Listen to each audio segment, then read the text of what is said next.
Assalamualaikum warahmatullahi wabarakatuh, Sobat Muslim. Nabi Ibrahim dijuluki sebagai bapak para nabi karena dari garis keturunannya lahir nabi-nabi yang menjadi pemimpin umat. Tahukah antum bahwa kisah Nabi Ibrahim alaihissalam menjadi sejarah beberapa rukun haji dan bahkan disebut sebagai awal lahirnya kota Mekah? Selain itu, dari kisah Nabi Ibrahim alaihissalam dan putranya lah disunahkan kepada umat muslim untuk berkurban. Sebelum kita lanjut, yuk di subscribe, dan jika video ini bermanfaat, jangan lupa like dan dibagikan kepada orang lain. Nabi Ibrahim alaihissalam mempunyai dua orang istri yang bernama Siti Sarah dan Siti Hajar. Dari pernikahannya dengan Siti Hajar, Nabi Ibrahim dikaruniai seorang anak laki-laki yang diberi nama Ismail. Siti Sarah yang merupakan istri pertama Nabi Ibrahim merasa sedih jika harus tinggal bersama dengan Siti Hajar karena ia belum bisa memberikan keturunan kepada Nabi Ibrahim. Oleh karenanya Allah kemudian memerintahkan Nabi Ibrahim untuk membawa Hajar bersama dengan Ismail yang masih kecil ke kota Mekah. Di kota Mekah, Hajar dan Ismail kecil tinggal di padang pasir yang tandus dengan terik matahari yang begitu menyengat, dan juga tidak ada satu orang pun yang menetap di sana. Hajar pun begitu cemas dan sedih ketika Nabi Ibrahim akan meninggalkannya seorang diri bersama anaknya yang masih kecil di tempat yang tidak ada binatang, tidak ada pohon, bahkan air mengalir pun juga tidak terlihat.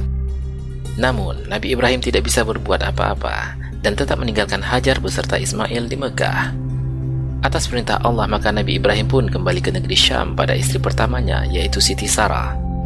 Nabi Ibrahim kemudian melanjutkan perjalanannya dan kemudian menghadap ke arah Ka'bah lalu berdoa untuk istri dan putranya.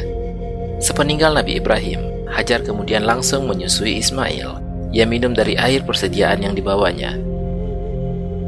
Hingga suatu ketika Hajar kehabisan air. Ia sangat kehausan sehingga air susunya pun kering. Ia memandangi Ismail yang sedang kehausan.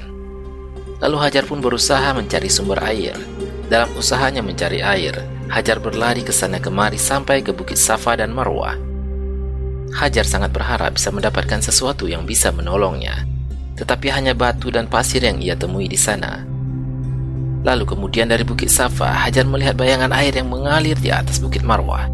Kemudian berlarilah ia ke Bukit Marwah, tetapi setelah sampai di sana yang dikiranya air ternyata hanyalah bayangan. Hajar pun mendengar ada suara yang memanggilnya dari Bukit Safa, lalu pergilah ia kembali ke tempat itu. Namun, setelah sampai di Bukit Safa, ia tidak menjumpai siapa-siapa. Hajar terus mendengar suara yang mengarah pada tempat di mana Ismail dibaringkan dalam keadaan menangis sambil meronta-ronta dan menghentak-hentakkan kakinya. Tiba-tiba di dekat Ismail berbaring memancarlah mata air yang terus mengalir dan berlimpah. Melihat mata air tersebut, Hajar pun langsung berlari tergesa-gesa untuk menampung air tersebut. Disebutlah air yang berlimpah itu dengan Zam-Zam, yang artinya berkumpul. Melihat air yang berlimpah, Hajar sangat gembira. Ia langsung membasahi bibir putranya dengan air tersebut. Seketika wajah Siti Hajar dan Ismail terlihat sangat segar. Mata air tersebut kemudian berubah menjadi sebuah telaga dan sampai saat ini disebut dengan Telaga Zam-Zam. Usaha Siti Hajar mencari air tidak sia-sia. Ia kesana kemari agar mendapatkan air hingga akhirnya sampai di Bukit Safa dan Marwah. Hingga saat ini, berjalan kaki dari Safa ke Marwah dijadikan sebagai salah satu rukun haji yang disebut dengan sa'i. Ketika Ismail beranjak remaja, Nabi Ibrahim sangat senang, tetapi kegembiraan itu tiba-tiba buyar karena perintah Allah Subhanahu wa Ta'ala lewat mimpinya. Nabi Ibrahim mendapatkan mimpi bahwa ia harus menyembelih anaknya Ismail. Awalnya Nabi Ibrahim sangat sedih menerima mimpi itu. Namun mimpi seorang nabi merupakan salah satu cara Allah menurunkan wahyu kepada nabinya. Oleh karenanya, perintah yang diterimanya dalam mimpi itu harus dilaksanakan oleh Nabi Ibrahim. Mengetahui perintah tersebut, Nabi Ibrahim duduk dan termenung memikirkan ujian dari Allah yang begitu berat. Sebagai seorang ayah yang baru saja dikaruniai seorang anak setelah puluhan tahun didambakan, tiba-tiba harus dikorbankan dan harus direnggut oleh tangan ayahnya sendiri. Dengan berat hati, Nabi Ibrahim kemudian menyampaikan mimpinya kepada Ismail. Mendengar perkataan Nabi Ibrahim tentang mimpinya, Ismail tanpa keraguan sedikit pun mengatakan, "Ayah, kerjakanlah apa yang telah diperintahkan oleh Allah." Beberapa kali Nabi Ibrahim digoda oleh iblis agar tidak melaksanakan perintah Allah untuk menyembelih Ismail. Namun Nabi Ibrahim tidak goyah dan iblis pun gagal menggodanya. Hingga akhirnya saat penyembelihan yang mengerikan telah tiba, diikatlah kedua tangan dan kaki Nabi Ismail. Dibaringkan Ismail lalu diambillah pedang tajam yang sudah tersedia. Nabi Ibrahim memegang erat pedang dengan kedua tangannya. Kedua mata Nabi Ibrahim yang masih tergenang air mata pun memandang wajah putranya dan berpindah melihat ke arah pedang yang mengkilap di tangannya.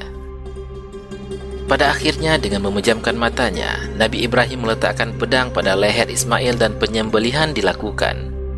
Namun, malaikat Jibril tiba-tiba mengangkat Ismail dan menggantikannya dengan seekor kambing yang sangat besar dan gemuk. Peristiwa ini terjadi pada tanggal 10 Zulhijjah di Mina yang kemudian diperingati sebagai Hari Raya Idul Adha oleh umat muslim di seluruh dunia. Selain itu, umat Islam yang sedang melaksanakan ibadah haji bisa melaksanakan kurban di Mina sebagai penghormatan kepada Nabi Ibrahim alaihissalam.